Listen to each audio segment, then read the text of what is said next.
Halo Sobat BM bercerita. Assalamualaikum warahmatullahi wabarakatuh. Di hari Selasa tanggal 20 Mei 2025 jam 1 siang, datang seorang pengabdi paketan.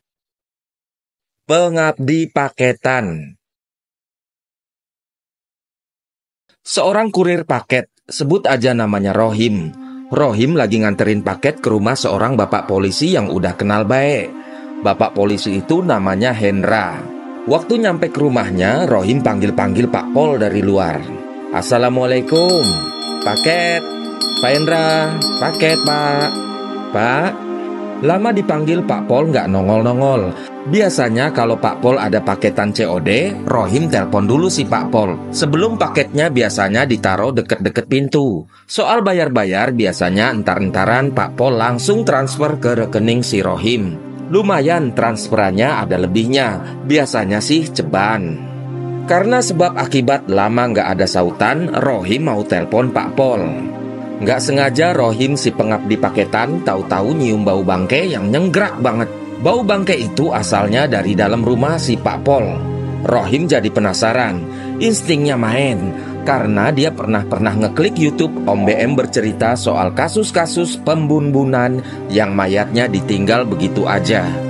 Rohim keliling rumah sambil cari celah supaya bisa ngelongok ke dalam. Pas waktu dia lewat tembok pagar yang agak mepet dari jendela rumah, di situ dia kaget setengah hidup.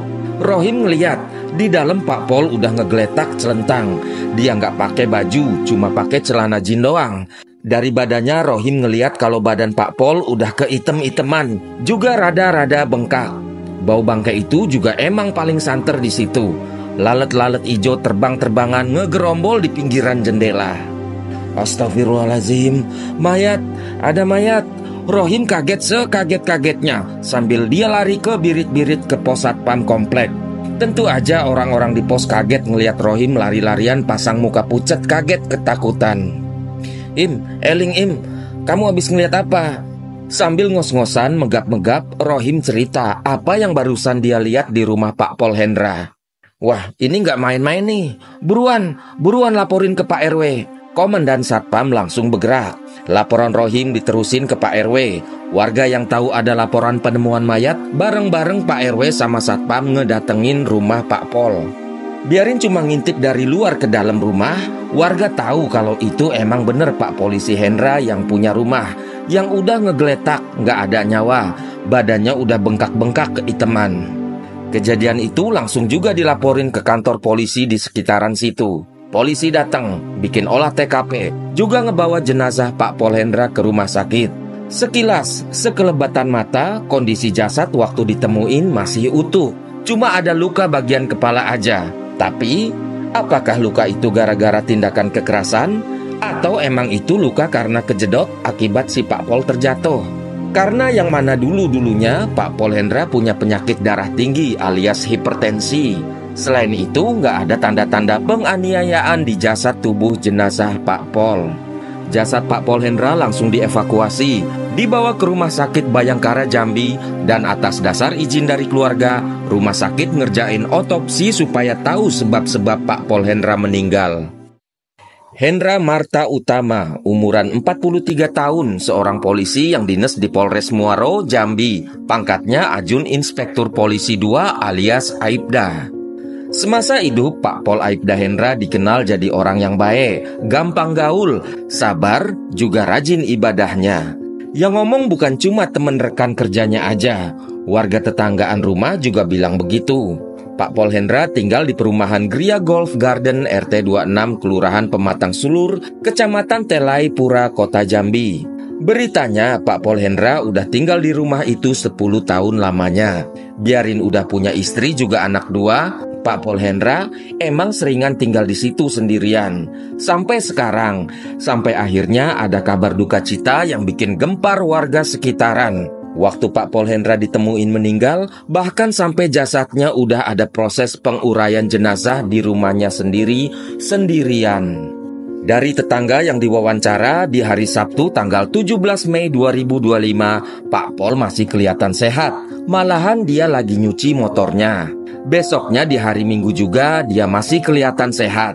Kalau ngelihat dari jasadnya yang udah item-item bengkak, dikira-kira Pak Pol Hendra udah meninggal 2-3 harian sebelum ditemuin. Polisi masih terus ngetrek orang-orang yang ketemuan komunikasian sama Pak Pol di terakhir-akhir hidupnya. Dari hasil penelusuran kepolisian, ketahuan orang yang terakhir ketemu Pak Pol namanya Nopri.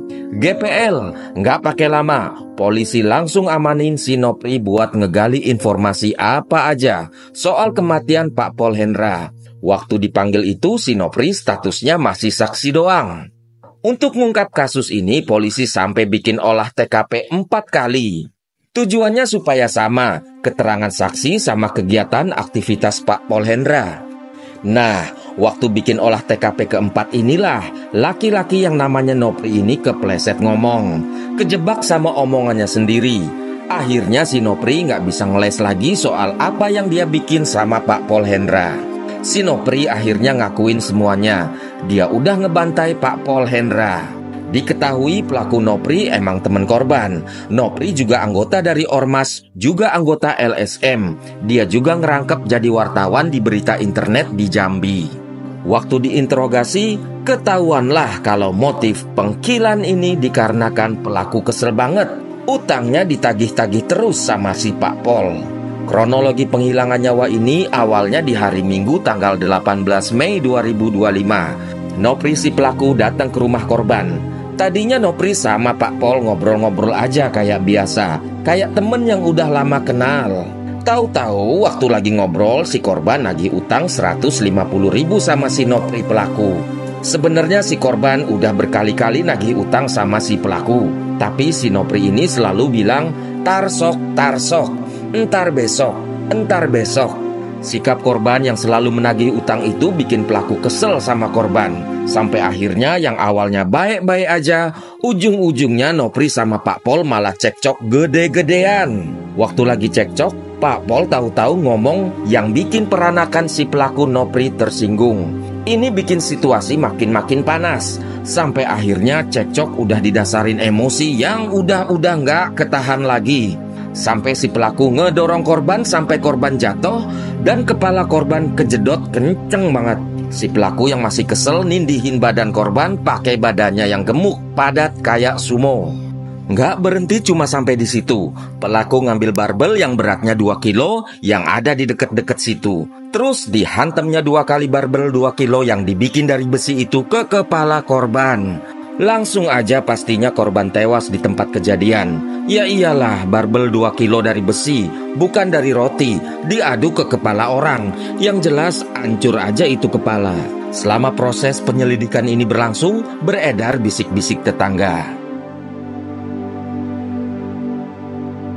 Beredar kabar miring soalan rumah tangga Pak Pol si korban yang lagi rusuh. Karena sebab Pak Pol lebih sering kelihatan ada sendirian di rumah itu. Sedang istri korban sama anak-anaknya malah sering ada di rumah mertua. Tapi bisik-bisik itu dibantah sama pihak kepolisian yang bilang kalau rumah tangga korban dalam keadaan baik-baik aja. Polisi juga nambahin kalau emang rumah itu cuma rumah singgah aja. Terus polisi minta sama masyarakat untuk ngertiin keadaan keluarga korban yang masih dalam kondisi berduka. Waktu ngungkap kasus ini, pihak kepolisian sempat nemuin kendala.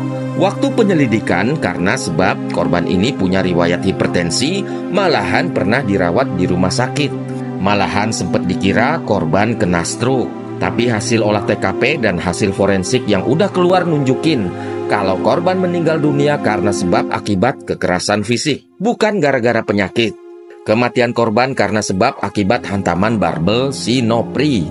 Korban Pak Pol Aibda Hendra udah dimakamin, dikasih penghormatan terakhir pakai acara militer sebelum masuk ke liang lahat. Atas kelakuannya juga atas dasar bukti-bukti yang polisi dapetin, Nopri si pelaku diancam dengan hukuman 15 tahun penjara. Kena pasal pembunuhan tidak berencana. Tapi kalau polisi nanti-nanti di depan nemuin bukti juga motif lain dari pengkilan ini, mungkin aja pelaku bisa dijerat sama hukuman yang lebih berat lagi. Oh dunia, nyawa orang sampai hilang cuma gara-gara uang pego 150.000. Kejamnya oknum-oknum yang namanya manusia ini ya. Have a nice day and bye-bye.